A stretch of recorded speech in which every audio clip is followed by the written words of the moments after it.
My fiancé tied me up and took me to northern Myanmar, not knowing that it was the old haunt of my first love.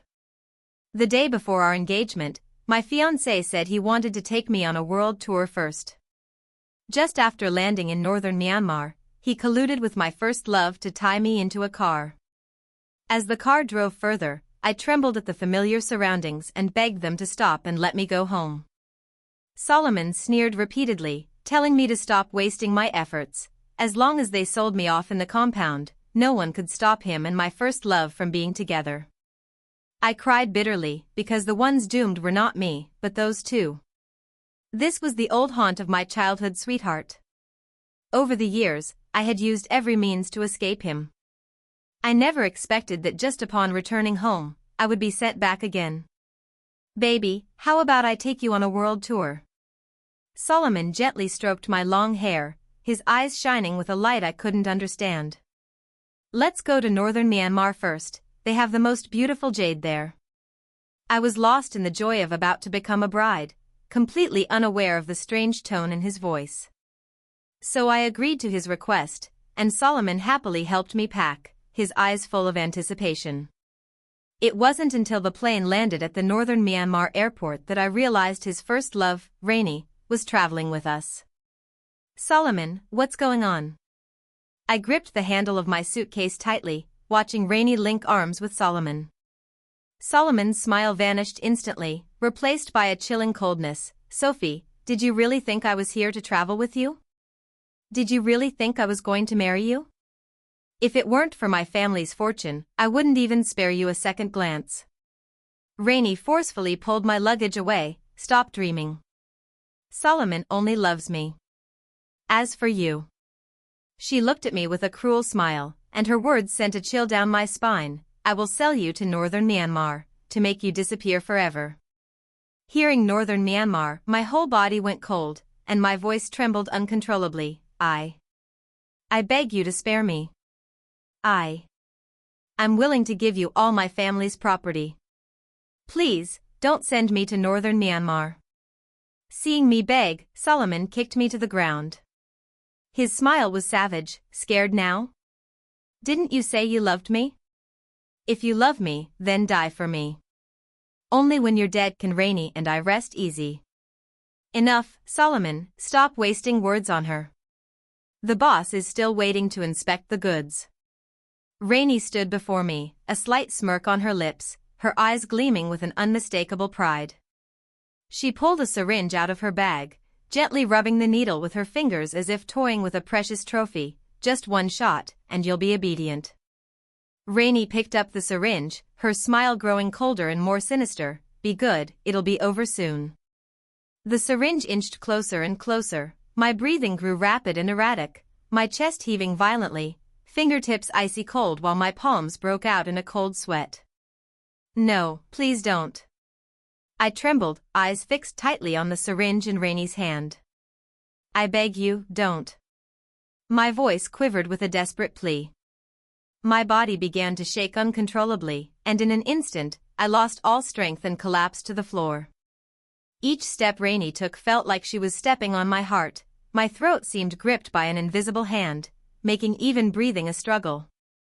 No, no. Please. Please, don't. I begged repeatedly, fear nearly spilling from my eyes. I kept retreating, but the needle's tip still pressed against my skin, the cold sensation making me shiver all over. My breath suddenly caught, and my heart seemed to stop beating in that instant. No. No. I struggled one last time. But Rainy's other hand clamped down on my wrist like iron pincers, her sharp nails digging into my skin, sending a sting through me. The next second, the needle pierced my skin, cold liquid slowly flowing into my body. I collapsed helplessly to the ground, the light in my eyes dimming gradually until it vanished completely. In the last moment before losing consciousness, I saw Rainy's triumphant smile. Her eyes held contempt and mockery, as if sneering at my powerless resistance. When I woke again, I found myself tied up in the back seat. The atmosphere inside the car was suffocating to the extreme. The cramped space of the back seat instantly transformed into a prison that trapped me. The drug's effects hadn't worn off yet. I was weak all over, utterly unable to fight back. The rope felt like countless tiny saw teeth, digging tightly into my skin. My hands were forcibly twisted behind my back. I kept begging them, please, let me go. You'll regret this. I looked at Solomon in the driver's seat. I can give you anything you want, please let me go, okay? For the sake of the time we were once a couple, please spare me. You'll regret it. Solomon's face was filled with resoluteness and coldness. The once deeply affectionate eyes now resembled a bottomless icy pit. Regret? I think you're crazy. Why would we regret it? As long as you're dead, everything in your family will belong to Solomon. Then Solomon and I can run away together. Rainey turned to look at me, a smug and sinister smile curling at the corner of his mouth. As for you, rot and decay in this earthly hell, becoming a monster neither human nor ghost. I sighed and curled up in the back seat. Gazing out the window at the increasingly familiar scenes, an endless despair surged over her like crashing waves, one after another. Countless painful memories flooded my mind, and the person in those memories was like a demon crawling out of the depths of hell. His hands were stained with the blood of countless people, each drop seeming to tell the story of his sins. To him, killing was as natural as breathing. The lives of the innocent were nothing more than ants in his eyes. Having been by his side for 5 years, his gaze remained icy and piercing, a pair of eyes that had witnessed too much death yet remained numb and indifferent. Every fireworks display in northern Myanmar was paid for with human lives. Beneath the dazzling fireworks were countless vibrant lives lost, countless broken families, and endless sorrow. Whenever this happened, Damien would hold me close, letting me admire his masterpiece together with him. His voice exploded in my mind like a devil's whisper, Sophie, you must never be like those reckless little piggies. My delicate Sophie, if you get hurt, I would be heartbroken. Be good, Sophie, girls don't look nice when they're hurt. I curled up in the back seat, watching the 2 people in front of me who were about to sell me off, unable to help but sweat for them. If Damien found out they were treating me like this, would they be thrown to the dogs like the others? Let me go. The boss of the park is my childhood friend. If you tie me up and take me there, I'll die. I looked up at the 2 of them. But they clearly didn't believe me. Rainey sized me up and down. Are you crazy? Using such a clumsy lie to fool us? She snorted disdainfully and rolled her eyes at me. The park boss is your childhood friend? I'd say he's my distant cousin. She's just an orphan. Where would a childhood friend come from? If she really had one, why hasn't he come looking for her? Solomon said, I think she's just scared and full of lies. I watched the 2 stubborn people, who were impervious to reason, and wisely shut my mouth. It's hard to persuade a damned ghost with kind words. After a jolt, I was dragged off the vehicle with a hood over my head. The air around me was thick with the stench of rot, a blend of death and despair. The damp atmosphere felt like countless cold little snakes slithering through my pores. There was also a faint smell of burning in the air, as if some cruel act had just taken place here. Low, mournful wails echoed intermittently, like grievances rising from the depths of hell, reverberating through this eerie space. Solomon's humble, ingratiating voice came through, Bosses, this batch is truly top quality. How about the price? The hood was lifted, revealing a grimacing face before me. The man spoke in halting Chinese, looks good. Is she a virgin? Yes, boss, rest assured, the goods we give you are never second-hand, Solomon quickly chimed in. Enough, take her away. No sooner had the man finished speaking than I was forcibly dragged away by 2 men. I tried to say something, but my mouth was already gagged, and all I could manage were muffled sounds. I was locked in a room reeking of blood, surrounded by many girls like me. They were covered in wounds, curled up in the corners. I wanted to step forward and ask what was going on, but a burly man struck the cage to warn me. He spat out a string of vicious words in a heavily accented dialect, shouting, "Don't even think about any funny business. Once you're here, don't expect to leave alive. Their voices scraped against my eardrums like coarse sandpaper. After speaking, his eyes gleamed with cruel excitement, his mouth twisted to reveal a mouthful of yellow teeth as he sneered, "You think you can run? Today, you'll learn whose turf this is. Let me out. If you dare lay a hand on me, your boss won't let you off." I glared fiercely at the man, trying to intimidate him. But instead of cowing him, my words only enraged him further. He flung open the iron door and stormed in. His eyes were sunken, like two black holes. Grabbing my hair, he forced my face upward. A twisted grin of cruel satisfaction spread across his face, his eyes devoid of any mercy. His face was thick with coarse flesh, every muscle trembling slightly with excitement. As he tightened his grip, he laughed wildly, a sound like a night owl's screech, chilling to the bone. "Our boss? Little girl, you don't really think this is some kind of story where a domineering CEO heroically saves the beauty, do you? Once you're here, forget about living well. Behave, and maybe you'll suffer less." A tall, skinny man nearby joined in the jeering. "If you don't behave, we'll beat you so badly even your own parents won't recognize you." Their voices held no warmth of humanity, only endless cruelty and greed. Next to me was a woman, her eyes fierce, shouting sharply, "Who do you think you are, some big lady? And you even have our boss threaten me? Here, you're nothing but the lowest scum." After speaking, the whip fell onto my body. "Here, every day there are little piglets like you who think too highly of themselves. Do you know how we deal with them?" The woman lifted my chin, her smile cruel. "We beat them until they submit." The whip struck me again and again, each lash accompanied by their laughter. "Enough, don't actually kill her, there's still a long way to go." A fat man stopped the woman. "This batch was personally requested by the boss. If she dies, it won't be easy to explain." "Pa.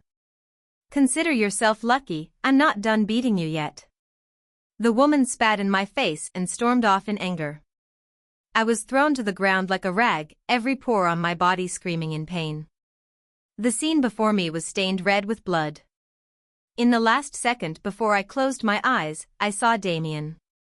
He frowned, looking at me with displeasure, his mouth moving as if saying something I couldn't hear. The next day, I was woken by pain. One of the henchmen kicked me disdainfully with his foot. "Hey, stop playing dead and get up." I collapsed weakly onto the ground, my body was covered in bruises and wounds. My once fair skin was now mottled with purple bruises, crisscrossed with streaks of blood like a demon had carelessly painted over it. My clothes hung in tatters on me, stained with dirt and fresh blood. My hair was as tangled as dead grass, plastered to my cheeks with sweat and blood. The thugs surrounded me, their faces full of disdain. One pockmarked thug frowned, kicked me with his foot, and said with disgust, "Look at this state, half dead and useless, just a burden to keep around." The skinny, monkey-like thug from yesterday chimed in, "Exactly, just looking at her makes me sick. Better to get rid of her sooner." There wasn't a trace of sympathy in their eyes, only coldness and annoyance. The pockmarked thug crossed his arms, his eyes cold as he shouted to the others, "Find a place to bury her alive, so we don't have to be bothered by the sight." Hearing this, my eyes filled with desperate fear. I tried to struggle to my feet, but the pain in my body made every movement feel like it was tearing me apart. My lips trembled, wanting to beg for mercy, but could only emit a faint whimper. That sound was like a dying candle flickering in the wind, so powerless in this sinful space. The henchman fetched a worn-out shovel and began digging a pit in the nearby wasteland. As they dug, they kept glancing back at me, their eyes like they were looking at a piece of trash about to be discarded. As the pit grew deeper, I knew my life was nearing its end. My gaze gradually became hollow, staring blankly at the earth that was about to become my grave. Everything around seemed to darken and lose its light, leaving only endless despair. Just as the cold shovel was about to scoop the first handful of earth to bury my battered, barely breathing body, a sudden footsteps approached from afar. "What are you doing?" Damien's voice was low and icy, like a question from the depths of hell. echoing across the silent clearing. Each word struck like a hammer, pounding fiercely on the henchmen's hearts. The henchmen exchanged glances. Once brash and arrogant, they now, under Damien's oppressive presence, were like chickens with their necks squeezed, unable to utter a word for a long time. The henchman with a face full of pockmarks stammered, "Damien, this woman wouldn't listen. We just wanted to teach her a lesson." Damien looked at the scene before him, furrowing his brow slightly. His thin lips parted, his voice cold as the night enveloping the compound. "Such a small task taking this long? What do you think I'm feeding you for? Speed it up." His words rang out like a chilling command, echoing through the air. The henchmen, hearing their boss's order, immediately grew frantic. The pockmarked thug hurriedly dug into the earth with renewed force. Each strike sent up a cloud of dust, as if tolling the death knell for me. The other henchmen dared not slack off either. They lifted my battered body as if dragging a tattered rag doll, heading toward the half-dug pit. My eyes were filled with despair, tears mixed with the blood on my face slowly sliding down. My lips trembled slightly, but I no longer had the strength to plead. I could only look at Damien with eyes full of sorrow and fear. Damien stood there, coldly ordering to hasten the burial alive. His gaze swept over me, yet he failed to recognize that this was the lover he once cherished in the palm of his hand. My face was swollen and distorted from the pain, my once rosy lips now cracked and bleeding, and the wounds on my body exuded the stench of blood. The once beautiful visage had been tortured beyond recognition. I could never have imagined that Damien, who once indulged me in every way, could be so cruel and heartless, like a thoroughbred demon. My eyes were filled with hatred and sorrow, my anger and resentment toward Damien growing ever stronger. I wanted to struggle to my feet and confront him, but the intense pain in my body allowed me only a faint gasp, a sound like a final accusation against this cruel world. Damien seemed to have grown accustomed to this. He simply stood there, his expression cold and stern, as if dealing with something trivial. I felt my life force slowly ebbing away, but the fierce hatred in my heart burned like a flame sustaining me. Summoning the last ounce of strength, I forced out a weak yet venomous voice from my throat, "Damien, I hate you." Though soft, the voice struck like a thunderclap in Damien's ears. His body jolted violently, that familiar sound piercing through layers of fog, striking straight to his heart. He hurriedly walked toward me, without hesitation brushing away the dirt that was about to bury me. I was filthy from head to toe, my once fair skin covered in blood and mud. The wounds on my body were still oozing blood, my hair tangled and stuck to my face, and in my eyes, besides despair, there was a deep hatred. Damien's heart felt as if it had been struck hard, a sharp pain surging through him. He quickly and carefully lifted me up, his touch so gentle as if I were the most fragile treasure in the world. Holding me, he rushed toward the medical room in the compound, while turning back to fiercely scold his henchmen, "You idiots, where are your eyes? How did she end up here? Go find out immediately who sold her here." The henchmen trembled in fear at Damien's fierce aura. They had never seen their boss so enraged. The henchman with the pockmarked face stammered, "Why yes, boss, we'll check right away." Then the group scattered like frightened rats, setting off to track down the person who had sold me here. Damien held me tightly, his eyes full of anxiety and pain, hoping that I could receive treatment quickly to ease my suffering. I lay weakly in Damien's arms, like a petal about to wither at any moment. The breath of life was as faint as a candle flickering in the wind. My eyes were half open, half closed, and my consciousness was beginning to blur. Seeing me in such a dying state, Damien felt as if countless needles were piercing his heart, the pain unbearable. He hurriedly carried me into the most advanced medical room in the park and shouted loudly at the medical staff inside, "Bring your best doctor here. If she can't be saved, none of you will have an easy time." The medical staff dared not show the slightest negligence and immediately summoned the most skilled doctor in the park. The doctor conducted a thorough examination of me, while Damien anxiously waited by my side, never taking his eyes off me for a moment. During the days the doctor treated me, Damien set aside all matters in the park and personally cared for me every day. He carefully wiped my body, as gently as if handling a rare treasure. He spoke softly to me, though I was mostly unconscious, and the only response he received was my faint breathing. Every day, he would go to the kitchen to personally prepare nutritious porridge and patiently feed me spoonful by spoonful. His eyes were full of tenderness and affection, as if trying to make up for all the love I had missed in the past. As the days passed, under Damien's meticulous care, my body gradually began to improve. My once pale, paper-white complexion started to gain a hint of color, and my weak body slowly regained strength. The fear and hatred in my eyes began to fade, replaced by a glimmer of life. Or rather, I hid my hatred and anger beneath a cloak of gentleness and compliance. As for Damien, his men, after some investigation, finally found those who sold me to the compound. Damien's eyes instantly turned cold and fierce, like a venomous snake about to strike. He ordered Solomon and Rainey to be brought to a dark, damp basement within the compound. The basement was filled with all manner of chilling torture devices, exuding the stench of blood and decay. Damien slowly descended the stairs, each step seeming to carry the breath of death. He looked at the two trembling figures before him, a cruel smile curling at the corner of his mouth. "I heard you sold a woman named Sophie a few days ago?" Solomon looked at Damien, fully convinced that Damien was quite pleased with him, the little piglet. So he beamed and said, "Boss, you see, I really put in a lot of effort with Sophie on this." Damien raised an eyebrow slightly, a chilling coldness gleaming in his eyes. He fixed his gaze on Solomon and slowly asked, "How did you trick Sophie into coming here?" Solomon, thinking Damien was merely curious about the process, let his guard down completely and blurted out the whole story without a second thought. He animatedly described how he fabricated lies and coaxed Sue one step by step into the trap. Finally, a lecherous smile crept across his face as he lowered his voice and said, "Boss, you don't know, Sophie's still a virgin. Such a good catch isn't easy to find. How about giving me a little extra for her?"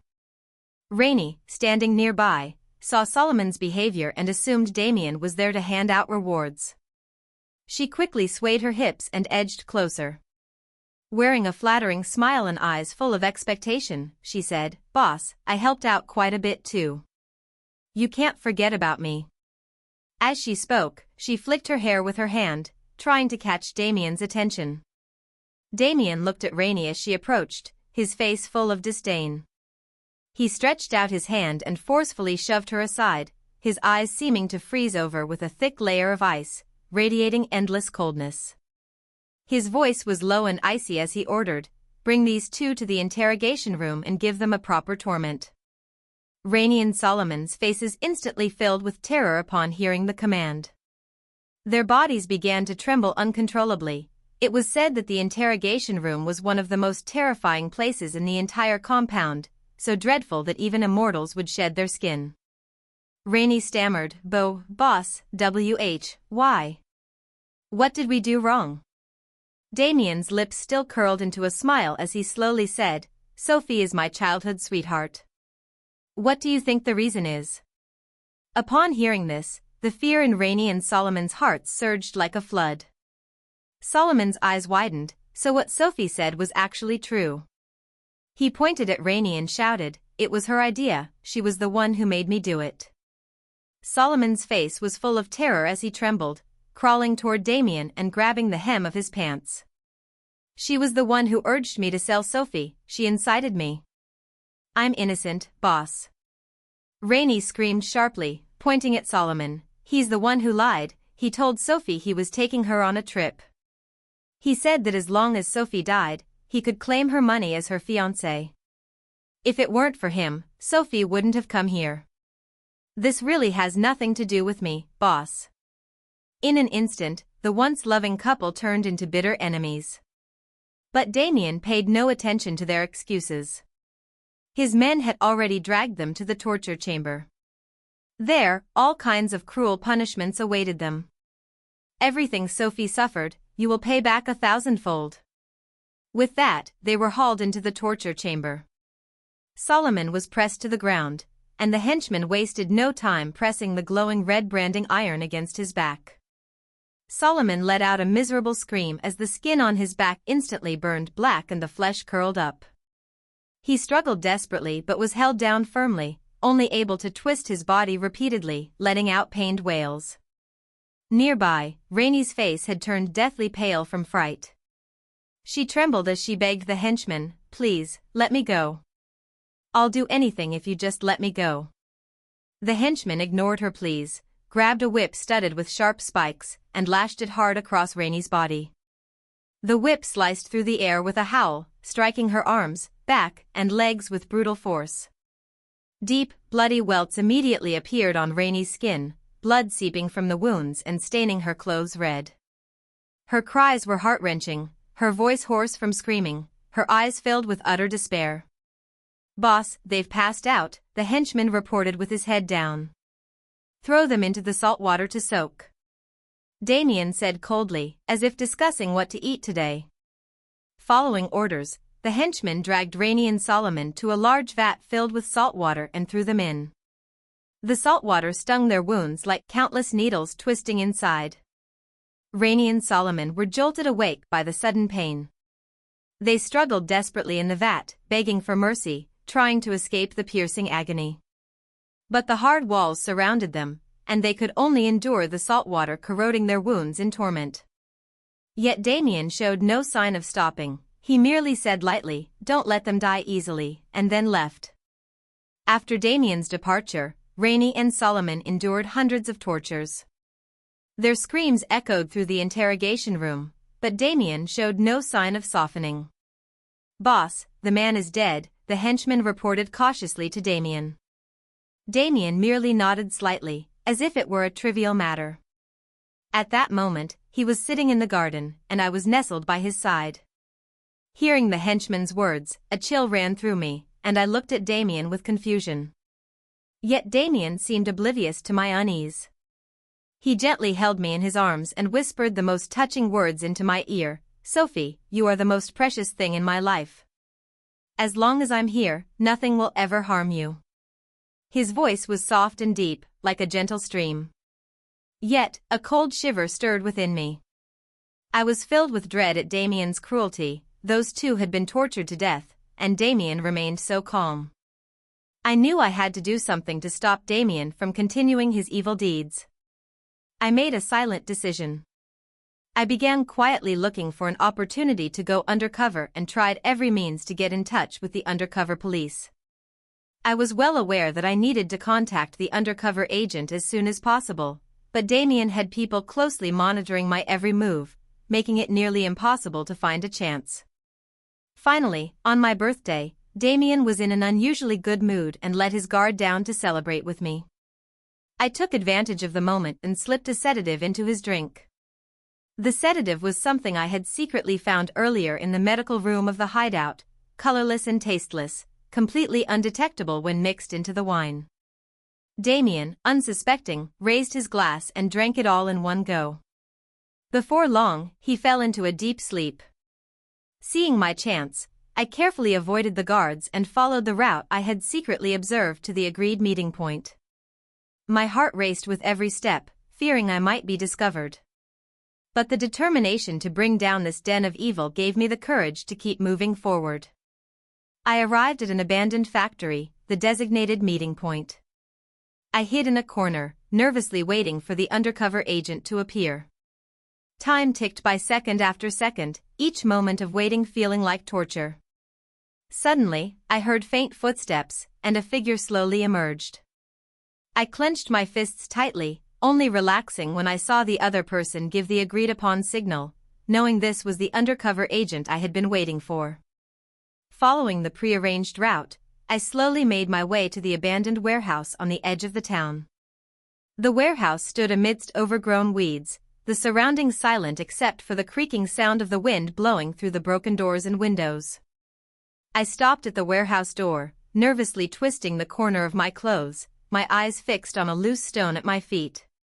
According to the plan, I needed to kick this stone aside as a signal for the meeting. I took a deep breath and gently lifted my foot. The stone rolled away with a rumble. Before long, a man dressed in worn-out work clothes and wearing a grimy cap, looking like an ordinary laborer, slowly made his way toward the warehouse. His steps were steady, but his eyes were sharp and alert. When he reached me, my heart leapt into my throat. "Are you here to sell flowers?" he asked in a low voice, hoarse as if he hadn't had a drink of water in ages. I swallowed and replied, "I have special flowers that bloom only at night." This was the secret code we had agreed upon beforehand. The man nodded slightly, then glanced around to make sure no one else was nearby before whispering, "Follow me." I followed him into the warehouse. The air inside was thick with the smell of mildew, the light dim, with only a few rays of sunlight piercing through holes in the roof, dust dancing in the beams. We walked to a corner of the warehouse where several worn wooden crates were stacked. The man crouched down, pulled out a small notebook and a pen from behind one of the crates, and handed them to me, saying, "Write down everything you know, quickly." I took the notebook and pen, my hand trembling slightly. I carefully wrote down the layout of the hideout, stroke by stroke. The hideout has 3 floors. The first floor is where the ordinary guards are stationed, about 20 people taking shifts. Their weapons are all kept in a cabinet to the left as you enter. I wrote diligently, recording every detail as thoroughly as possible. Meanwhile, the undercover agent stood watch nearby, eyes frequently glancing toward the warehouse door, ears straining to catch any sounds from outside. After I finished writing, I handed the notebook to the police officer. The undercover cop quickly skimmed through it, then said to me, "You did well. We'll act as soon as possible. In the meantime, be careful and don't show any cracks." I nodded, knowing I had already stepped onto a path of no return. I returned to the compound with a pounding heart, each step feeling like walking on a knife's edge. My heart raced wildly in my chest, as if it would burst through my throat at any moment. Scenes from the meeting with the undercover cop kept replaying in my mind. Every detail felt like a sword hanging overhead, ready to plunge down at the slightest mistake. I tried to appear calm and composed, but my trembling hands and the fine beads of sweat on my forehead betrayed my inner turmoil. As for Damien, he was lost in the joy of what he thought was a happy reunion, completely unaware that anything was amiss. Before long, several of Damien's businesses came under attack, and the meeting spots were all wiped out in one sweep. Damien paced back and forth like an enraged trapped beast within his own territory. "There's definitely a traitor among us." Under Damien's piercing gaze, his henchmen all hung their heads, not daring to breathe. Damien grabbed one by the collar at random and shouted, "Speak! Was it you who betrayed me?" The henchman's face turned deathly pale, trembling as he stammered, "Boss, it wasn't me, really it wasn't." Damien, like a beast blinded by fury, had eyes full of malice, a cruel smile curling at the corner of his mouth. He shoved the henchman to the ground, then drew a gleaming dagger from his waist. Slowly crouching down, Damien dragged the blade lightly across the man's face. The cold steel made the henchman's body shudder uncontrollably. "Boss, please, it really wasn't me." The henchman begged tearfully, his voice filled with despair. But Damien ignored him completely. He suddenly raised a dagger and plunged it fiercely into the henchman's abdomen. The henchman let out a miserable scream, his eyes wide open as he instinctively clutched the wound, blood gushing out between his fingers. Damien didn't stop there. He pulled out the dagger and stabbed repeatedly into the henchman's chest, each thrust with all his might. The henchman's body trembled violently with each blow, blood continuously spilling from his mouth, and the light in his eyes gradually dimmed. Damien stood up, his face splattered with the henchman's blood, yet he showed no sign of remorse, like a demon. His cold gaze swept over the other henchmen, as if searching for the next target. Just like that, several henchmen were executed by him in this cruel manner on fabricated charges. A chilling aura of death instantly spread throughout the compound, and everyone fell silent, terrified that misfortune might befall them. As the compound declined, Damien knew well that we couldn't stay any longer. He decided to escape with me. Gently taking my hand, his eyes filled with tenderness and urgency, he said, "Sophie, we have to leave immediately. He hurriedly led me toward the parking lot. The parking lot was dimly lit. Damien held my hand tightly, as if afraid I might be scared or get lost in the darkness. We quickly reached a black car, and Damien opened the passenger door for me, whispering, "Sophie, get in quickly." Once inside the car, my heart was a whirlwind of emotions, but I kept a calm facade. Damien swiftly moved to the driver's seat.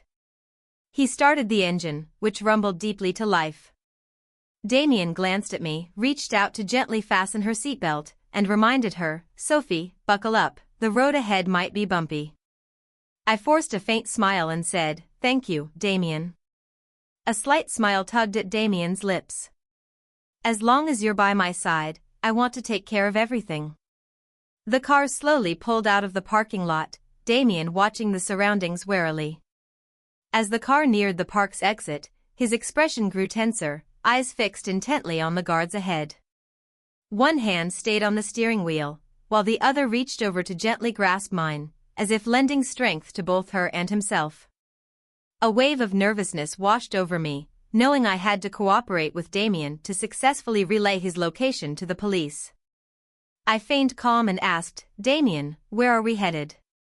Damien frowned. "Let's get out of this dangerous place first, Sophie." "Don't worry, I'm here." Finally, the car smoothly drove out of the compound. Damien pressed the accelerator, and the car sped off into the night. He focused on the road ahead, occasionally glancing at me and asking, "Sophie, are you okay? Do you feel uncomfortable anywhere?" I shook my head and said, "I'm fine, just concentrate on driving." The car raced down the highway, the scenery outside quickly fading behind us. Damien drove carefully, slowing down whenever we hit some bumpy patches, afraid of jolting me. While dealing with Damien, I silently calculated how to discreetly send out our location information. I steeled myself and retreated with Damien. After all, this was my only chance to get closer to the truth and assist the police. Watching Damien's focused profile as he drove, I quietly clenched the small signal transmitter hidden in my pocket. After receiving the signal, the police quickly pinpointed Damien's location. A team of well-trained officers silently closed in on their position. Damien was still focused on driving, completely unaware that danger was imminent. Suddenly, sirens blared from all directions. His face instantly turned pale, and the first thought in his mind was that he had been betrayed. The only person who could have betrayed him was me. He painfully turned his head to look at me, his eyes filled with hatred, lips trembling slightly as he said, "Sophie, why?" I dared not meet his gaze, my eyes red as I whispered, "Damien, we've done too many wrong things, we have to face the consequences."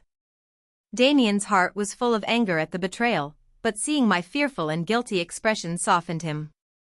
At that moment, police vehicles had surrounded them, dark gun barrels aimed inside the car. Damien slowly opened the car door, then stood in front of it, his tall figure deliberately blocking my way. A police officer shouted through a megaphone, "Damien, you are surrounded. Surrender immediately." Damien didn't respond to the police. Turning his back to me, he spoke in a low, hoarse voice, "Damien, no matter what, I don't want you to get hurt." Tears welled up and spilled down my cheeks. I watched Damien's back, my heart filled with guilt and reluctance. The police gradually approached. Damien didn't resist, standing quietly with eyes full of unwillingness and endless affection for me. At that moment, my heart was plunged into immense pain and turmoil. On one side was my childhood friend, my lover. On the other was my homeland, justice. Caught in the middle, I was overwhelmed with anguish. At that moment, Damien stood there, and I was right behind him, so close that we could feel each other's breath. "Damien, can I take a look at you?" I said. Damien turned around, a bitter smile on the face of the girl before him, still gentle. "You liked me too, didn't you?" I didn't answer. I just quietly looked at Damien, wanting to deeply engrave his image into my soul. I stepped forward and hugged Damien, answering in a very soft voice, "Yes, I like you, very much." Damien finally showed a relieved smile. The next second, the sound of a dagger piercing flesh came, and Damien slowly lowered his head, looking at his chest. A sharp pain swept through his entire body in an instant. Yet his gaze held no anger, only endless tenderness and reluctance. He felt as if a huge wound had been torn open in his chest, the pain making his body tremble slightly. But his eyes never left me. In his gaze, it seemed as if 1,000 words were unspoken. He was telling me he did not blame me, that all of this was fate's cruel trick. His lips trembled softly, trying to say something, yet no sound came out. His hand slowly rose, reaching to touch my tear-streaked face, but before he could make contact, it fell weakly back down. In that moment, his love surged like a raging tide. Though life was slipping away, his attachment to me only grew stronger. My hand gripped the dagger tightly, trembling violently like a leaf caught in the wind. Tears burst forth uncontrollably, streaming down my cheeks. My eyes were filled with pain and despair, my body trembling slightly. I didn't want this, yet it felt like our only refuge. I looked into Damien's gentle, love-filled eyes, my heart pierced by countless needles, each one carrying endless guilt and regret. I watched helplessly as my boy slowly fell, my heart blooming like a red spider lily on the other shore. My world completely collapsed at that moment, all reason swallowed by endless sorrow. I gripped the blood-stained dagger tightly, my eyes hollow yet filled with a resolute determination. The undercover cop realized my intent and rushed over, shouting "Don't," but everything seemed to slow down as if pressed in slow motion. A bitter smile curled at the corner of my mouth, a smile full of longing and love for Damien. I slowly raised the dagger, the very blade that had just ended my lover's life, now seeming like the final bridge to Damien. My fingers gently brushed the edge of the blade, as if sharing one last touch with him. Tears continued to flow, each drop telling the story of our love. My gaze remained fixed on the direction where Damien had fallen, the person I loved most in this life, and the lover I had destroyed with my own hands. Then, without hesitation, I plunged the dagger into my own chest. My body leaned back slightly, like a butterfly with broken wings, slowly drifting down.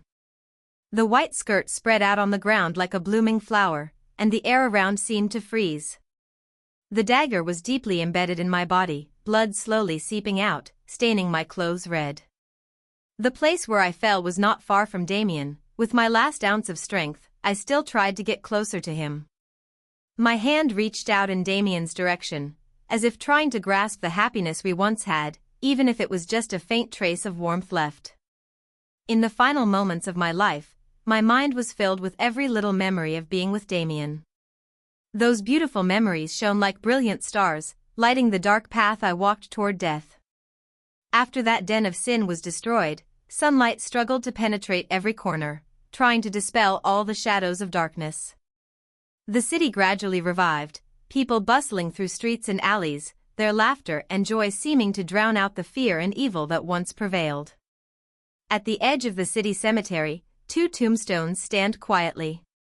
One belongs to Damien, and the other is my resting place. I, a woman once engulfed by darkness yet still harboring a kind heart. The story, like the occasional breeze through the cemetery, gently stirs the strings of people's hearts.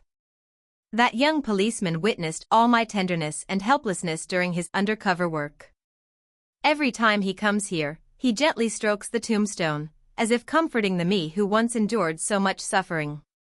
"Sophie, you are a kind soul, this world should not forget you," he murmurs. The pines and cypresses in the cemetery stand like faithful guardians, quietly listening to his words. A little bird perched on a nearby branch, chirping as if echoing the policeman's words. In this quiet cemetery, Sophie's kindness was like an eternal candlelight, quietly burning in his heart and somewhere in this world, warming everyone who knew my story.